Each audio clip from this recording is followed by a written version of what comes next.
મનોરંજનની વાત કરું ને તો હું બહુ સાચે કહું છું, કુદરત અને વિષ્ણુ એ કંઈક રીતે અમને એનર્જી આપી રહ્યા હતા. 40 મિનિટ્સમાં મનોરંજન લખાયું છે. વાહ.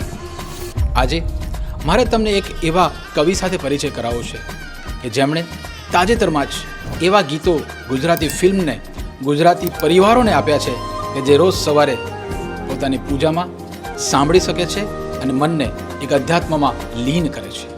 આવા જ ગીતોના જનક એટલે લાલો ફિલ્મના ગીતકાર પ્રેમ દવે.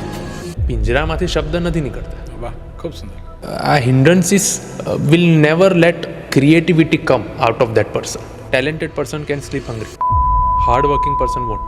હું બહાર આવ્યો એટલે બહાર આવીને મને સામે જે સિનિયર એડવોકેટ હતા એમણે કીધું કે બાકી તો બધું એ ખોટું, એમ કે એક એનો મારા ગાચો, એમ કે માયામુખ.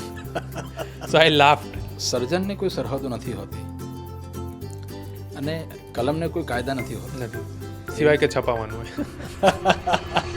કહી શકાય કે તમને મોકળાશ મળે તો તમે વધારે ખૂબ સારી રીતે લખી શકો અને આ બાબત ડિરેક્ટર ઉપર અને પ્રોડ્યુસર ઉપર આધાર રાખે છે. Deep dive. Deep dive. Deep dive.